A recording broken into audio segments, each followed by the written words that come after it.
Salut tout le monde, dans cette vidéo je vais analyser 3 actions pour voir si je les mets dans ma watchlist. Donc là on va juste regarder rapidement les finances, donc c'est la première étape que je fais pour savoir si je dois aller creuser plus loin. Et donc on démarre par Intuit. Alors, hop, Intuit. J'ai demandé juste avant à ChatGPT de me décrire un petit peu les business models et les principaux concurrents. Donc, Intuit est une entreprise technologique qui propose des solutions logicielles de gestion financière et de préparation fiscale pour les particuliers et les petites entreprises, avec ses produits phares comme QuickBooks, TurboTax et Mint. Ses principaux concurrents incluent Xero, Sage et H&R Block pour la préparation fiscale. Donc en lisant ça sans avoir vu les chiffres, vu que c'est du software, déjà on peut déduire que j'imagine ils ont des bonnes marges, et des logiciels plus spécifiquement de gestion financière et préparation fiscale. C'est possible qu'il y ait du switching cost. C'est peut-être des produits qui sont un peu compliqués à changer, à passer chez un concurrent. Donc on va aller regarder ça. Et donc on va passer sur mes 6 critères de qualité, qui sont les critères que je regarde pour savoir si je dois aller m'intéresser plus loin à une entreprise, est-ce que je dois aller écouter ou lire un transcript de conférence call, etc., etc. Donc au niveau de la croissance du chiffre d'affaires, on est à 19% par an, donc c'est une très bonne croissance, et c'est assez régulier, mais il y a quand même eu une forte accélération en 2021, 2022, 2023, enfin surtout 2021, 2022, en fait on est repassé à du 13% de croissance en 2023, ce qui correspond, ça a l'air de plus correspondre au type de croissance qu'ils avaient auparavant. Mais en tout cas, c'est des bons niveaux de croissance dans tous les cas. Simplement, si on devait faire une valorisation, j'irais pas mettre 19% comme estimation du taux de croissance. Vu ce qu'ils ont eu par le passé, je mettrais sûrement plutôt du 10% à peu près. Mais en tout cas, c'est validé. Ensuite, croissance du free cash flow, pareil, 19%.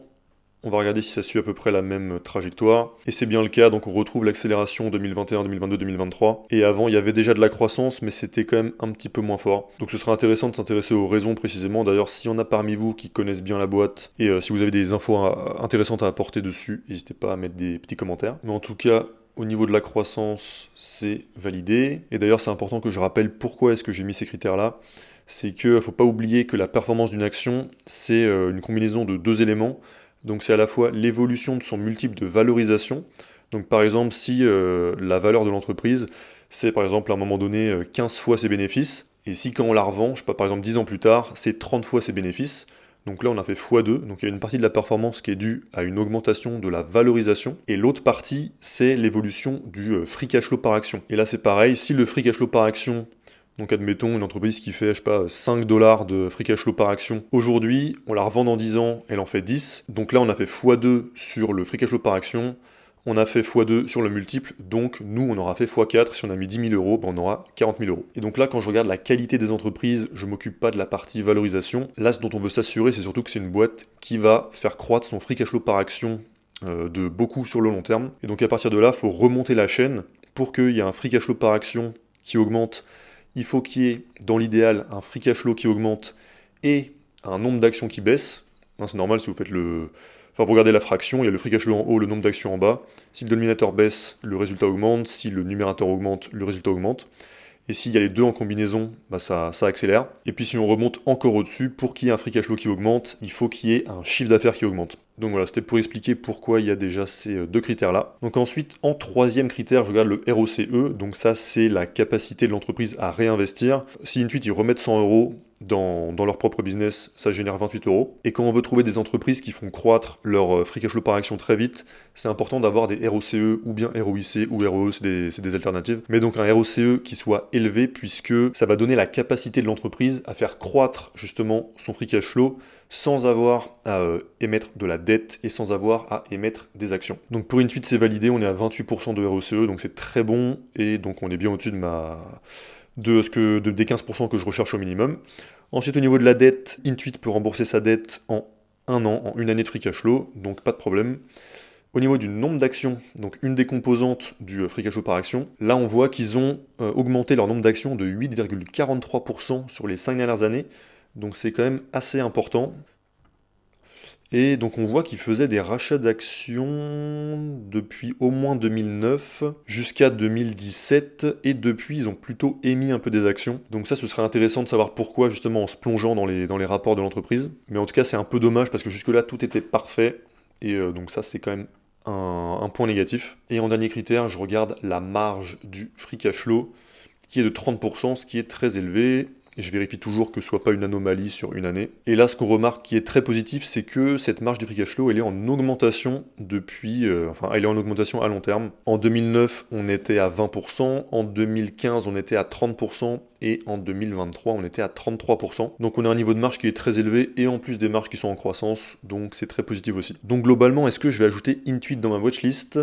Alors ça a l'air d'être une très bonne entreprise, mais je me demande, est-ce que ça vaut le coup de l'ajouter en watchlist, en tout cas dans les entreprises que je prévois vraiment d'acheter, sachant qu'il y a des alternatives qui ont des caractéristiques qui sont aussi bonnes, voire meilleures, hein, même au niveau du ROCE, de la dette, etc., mais qui, au lieu d'émettre des actions, en rachètent, ou au moins ne font pas augmenter le nombre d'actions. Donc pour Intuit, je suis un petit peu tiraillé, je prends pas de décision maintenant. C'est une entreprise qui a l'air clairement dans le haut du panier, mais j'ai l'impression qu'il y a mieux, et que... si j'ai à ce moment-là deux possibilités entre Intuit et une autre boîte de meilleure qualité, en fait j'irai jamais acheter Intuit. En tout cas basé uniquement sur ces critères financiers-là, à cause de l'évolution du nombre d'actions surtout. D'ailleurs, vu que le nombre d'actions augmente, on va aller voir s'ils rémunèrent beaucoup leurs employés avec des actions. Donc quand on va dans les flux de trésorerie ou cash flow statement, on trouve les rémunérations en actions ici. Donc on voit qu'en 2023, ils ont payé 1,712 milliard pour rémunérer leurs employés en actions. Et on compare ça au free cash flow. Et on voit qu'ils ont eu un free cash flow de 4,7 milliards. Donc si on enlève les rémunérations en actions, ça fait 3 milliards.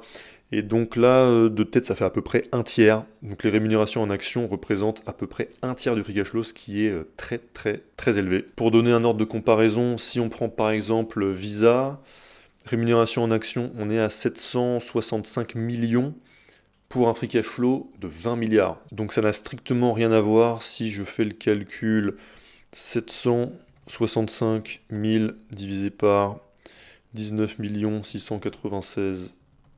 Hop.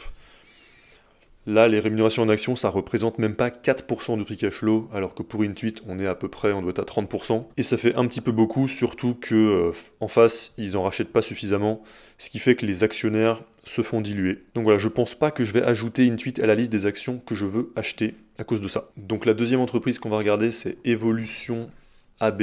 Donc entreprise suédoise. Alors Evolution AB est un fournisseur leader dans l'industrie des jeux de casino en ligne spécialisé dans la fourniture de jeux de casino en direct ainsi que de solutions B2B pour les opérateurs de jeux. Ses principaux concurrents incluent Playtech, NetEnt, maintenant une partie d'Evolution AB suite à une acquisition, et Microgaming. Donc on va passer un petit peu plus rapidement maintenant. Donc croissance du chiffre d'affaires, énorme croissance, 50% par an. Donc on a eu 36% en 2022, 90% en 2021, 53% en 2020, 50% en 2019. Et on continue comme ça, donc vraiment énorme croissance. Le market cap, il est de 288... Voyons voir.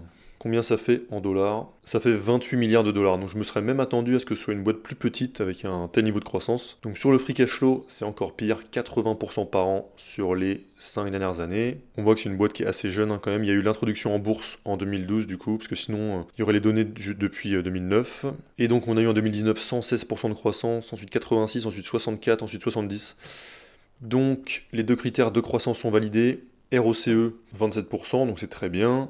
Pas de dette, ils ont plus de cash que de dette, donc ça veut dire que s'ils voulaient rembourser leur dette, ils pourraient directement utiliser le cash qu'ils ont en balance sheet sur le compte. Au niveau de l'évolution du nombre d'actions, comme pour Intuit, on a une dilution mais qui est petite, quand même 4% sur les 5 dernières années. Donc on voit qu'ils diluent légèrement chaque année, c'est pas énorme, donc c'est pas, je dirais que c'est pas rédhibitoire. Et au niveau de la marge, 44% de marge du free cash flow, c'est des marges très très très élevées et qui sont en forte augmentation. Et donc maintenant, on est à des marges qui dépassent même les 50%. Donc Evolution AB, c'est une boîte que je vais mettre dans ma watchlist parce que voilà, le niveau de marge est énorme, il n'y a pas de dette, la dilution des actionnaires, elle est correcte, on va dire, et la croissance est énorme. Donc pour moi, ça passe mes critères, donc je prends. Et la troisième boîte que je voulais regarder, c'est United Health. Donc boîte de santé, et alors je connais pas du tout le secteur de la santé, donc on va voir.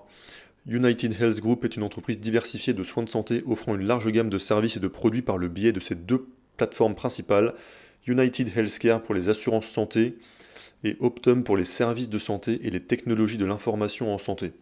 Ses principaux concurrents incluent Anthem, CVS Health qui possède Aetna et Humana.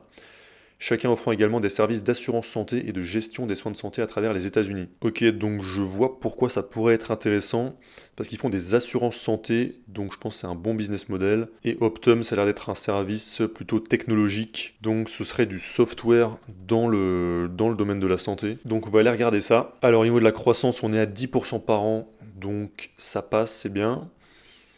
Et c'est une croissance qui est régulière, donc pour moi c'est validé. Au niveau ensuite de la croissance du free cash flow, on est à 13% par an, donc c'est encore mieux, ça veut dire amélioration des marges. Et là c'est pareil, c'est une croissance qui est assez régulière et avec des bons niveaux de croissance, donc c'est validé pour moi aussi.